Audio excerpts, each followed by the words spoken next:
तो दोस्तों, आज हम आपके लिए लाए हैं संतोषी माता व्रत कथा।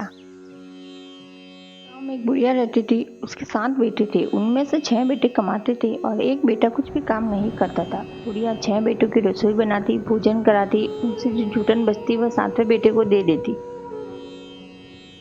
वह अपनी पत्नी से बोला, देखो मेरी माँ को मुझ पर कितना प्रेम है। वह बोली, ये सबका बच्चा जूठा तुम्हें को खिलाती है। वह बोला, ऐसा नहीं हो सकता, बोल रही हो। मैं जब तक आंखों से नहीं देख लूं तब तक तुम्हारी बात नहीं मानूंगा। हंसकर बोली, जब अपने आंखों से देखोगे तब तो मानोगे। कुछ दिन बाद दीपावली का त्योहार आया। घर में कई प्रकार के भोजन और चूरमे के लड्डू बने। वो अपनी माँ की सच्चाई जानने के लिए रसोई में जाकर छुप गया। जब 6 भाई भोजन करने आए, उसने देखा माँ ने उनके लिए सुंदर आसन बिछाया, विभिन्न प्रकार का भोजन परोसा और प्रेम पूर्वक खिला रही है। 7वां बेटा छिपकर सब देख रहा था।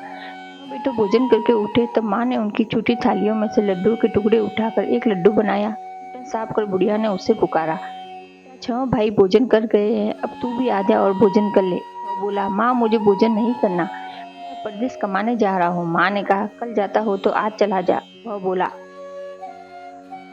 हाँ आज ही जा रहा हूँ। यह कहकर वह घर से निकल गया। वह अपनी पत्नी के पास गया जो गौशाला में कंडे थाप रही थी। वहां जाकर बोला, मैं परदेश जा रहा हूँ, तुम संतोष के साथ यहाँ रहना। बोली, आप निश्चिंत होकर जाइए, ईश्वर आपकी सहायता करे, लेकिन जाने से पहले मुझे अपनी कोई निशानी देकर जाए। बोला, मेरे पास तो कुछ नहीं, यह अंगूठी है, सो रख लो और अपनी कुछ निशानी मुझे दे दो। वह बोली, मेरे पास क्या, यह गोबर भरा हाथ है। यह कहकर उसकी पीठ पर गोबर के हाथ की थाप मार दी।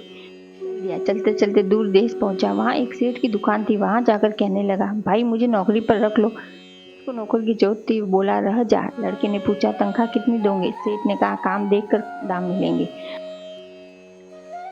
वह सुबह 7 बजे से 10 बजे तक नौकरी करने लगा। कुछ दिनों में दुकान का सारा लेन देन, हिसाब किताब, ग्राहकों को माल बेचना, सारा काम करने लगा। बहुत होशियार बन गया। सेठ ने भी काम देखा। 6 महीने में उसे आधे मुनाफे का हिस्सेदार बना लिया। वह कुछ वर्ष में ही नामी सेठ बन गया। इधर उसकी पत्नी को सास और जेठानियां दुख देने लगी।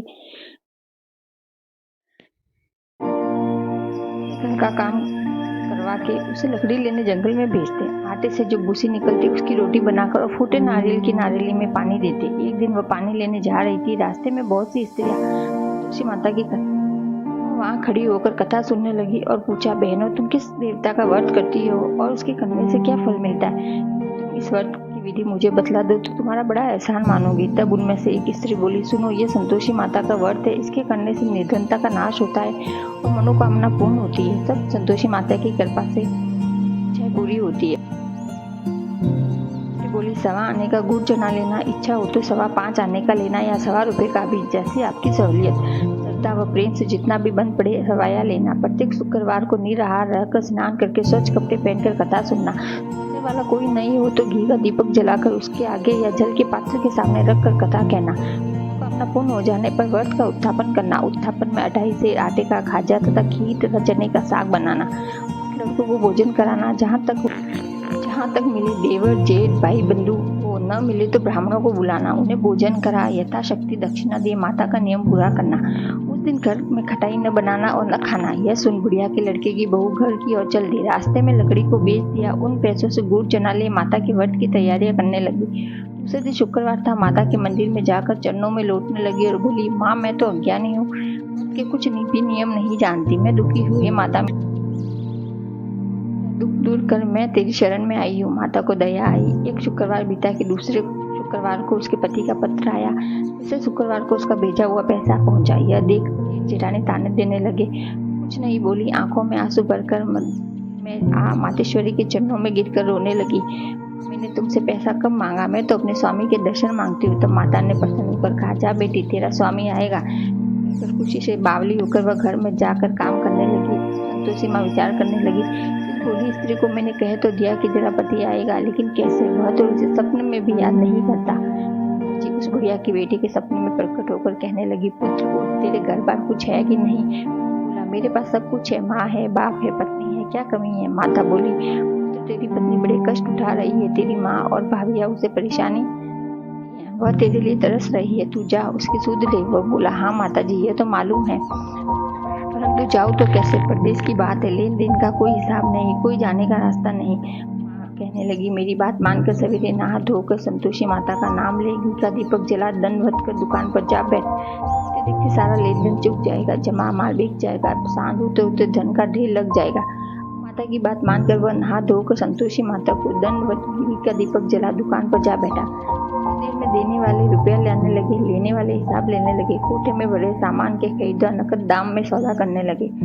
तक धन का ढेर लग गया। मन में माता का नाम ले चमत्कार देख प्रसन्न हो पत्नी के लिए गहने कपड़े सामान खरीदने लगा। तुरंत घर को रवाना हुआ। उधर उसकी पत्नी जंगल में लकड़ी लेने जाती, लौटते वक्त माता जी के मंदिर में विश्राम करती, माता से प्रार्थना करती। माता कहती है, हे पुत्री, तेरा पति आ रहा है, अब तू ऐसा कर, लकड़ियों के 3 बोझ बना ले, एक नदी के किनारे रख और दूसरा मेरे मंदिर पर व तीसरा अपने सिर पर। पति को लकड़ियों का गट्ठर देख मोह पैदा होगा, वह यहाँ रुकेगा, नाश्ता पानी खाकर माँ से मिलने जाएगा। लकड़ियों का बोझ उठाकर जाना और चौक में गट्ठर डालकर जोर से आवाज लगाना, लो सासू जी लकड़ियों का गट्ठर लो, सूखी रोटी दो, नारियल के तपेले में पानी दो, आज मेहमान कौन आया है। माता जी से बहुत अच्छा कहकर वह पसंद से लकड़ी के 3 गट्ठर बनाई, एक नदी किनारे, एक माता के मंदिर में और घर की ओर चल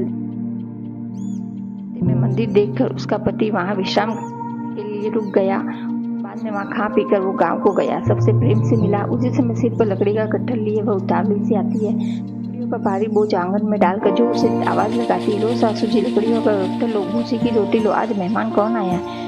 तो उसके साथ बाहर आकर प्रेम से कहती है, बहू ऐसा क्यों कहती हो, तेरा पति ही तो आया है,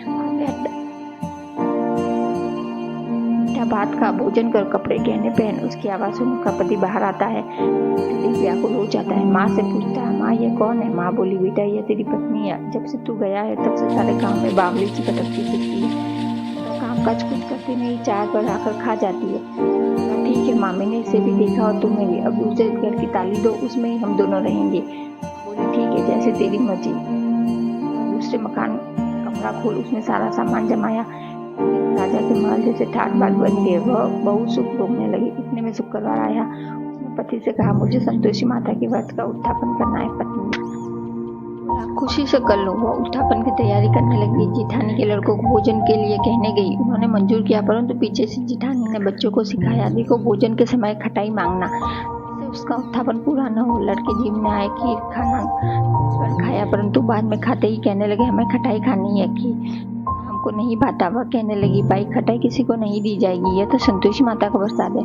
लड़के उठ के खड़े हुए, बोले, पैसा दिलाओ। बोली, बहू कुछ जानती नहीं थी, उन्हें पैसे दे दिए। लड़के उसी समय हट करके इमली खटाई ले खाने लगे। यह देखकर संतोषी माता ने क्रोध किया।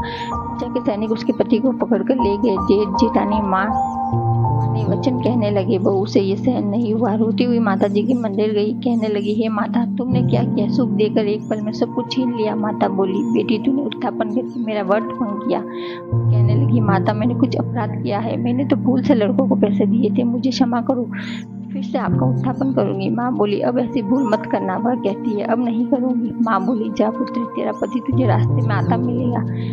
इसलिए राह में पति आता मिला। वह पूछी, कहाँ गए थे। वह कहने लगा, इतना धन जो कमाया है उसका टैक्स राजा ने मांगा था, वह भरने गया था। वह प्रसन्न हो बोली, भला हुआ, अब घर चलो। कुछ दिन बाद फिर शुक्रवार आया। वह बोली, मुझे फिर माता को उत्थापन करना है। पति ने कहा, करो। इस बार उसने ब्राह्मणों के लड़कों को लाकर भोजन कराने लगी, दक्षिणा दी और संतोषी माता प्रसन्न हुई। माता की कृपा होते ही 9वें महीने में उसको सुंदरमयी पुत्र प्राप्त हुआ। पुत्र पाकर प्रतिदिन माता जी के मंदिर को जाने लगी। माँ ने सोचा, ये रोज आती है, आज क्यों मैं इसके घर चलूं। विचार कर माता ने भयानक रूप बनाया। गुड़ चने से सना मुख के समान होठ, उन पर मक्खियां भिनभिना रही थी। दहली पर पैर रखते ही उसके साथ चिल्लाई, देखो रे, कोई चुड़ैल डाकिन आ रही है, लड़कों इसे भगाओ, नहीं तो किसी को खा जाएगी। लड़के भगाने लगे, चिल्लाकर दरवाजा बंद करने लगे। बहू खिड़की में से देख रही थी। प्रसन्नता से दौड़ती हुई आई और कहने लगी, आज मेरी माता जी मेरे घर आई है। माँ, मैं जिसका व्रत करती हुई संतोषी माता है। सबने माता जी के चरण पकड़ लिए और विनती कर कहने लगे, हे माता, हम मूर्ख हैं, अज्ञानी है, हमें तुम्हारे वीर ने तुम्हारा व्रत भंग करके बड़ा अपराध किया है। माता, आप हमारा अपराध क्षमा करो। माता प्रसन्न हुई, बहू को आशीर्वाद देकर अंतर्ध्यान हो गई। दोस्तों, अगर आज का वीडियो अच्छा लगा हो तो प्लीज़ इसे लाइक करें और चैनल को सब्सक्राइब करें।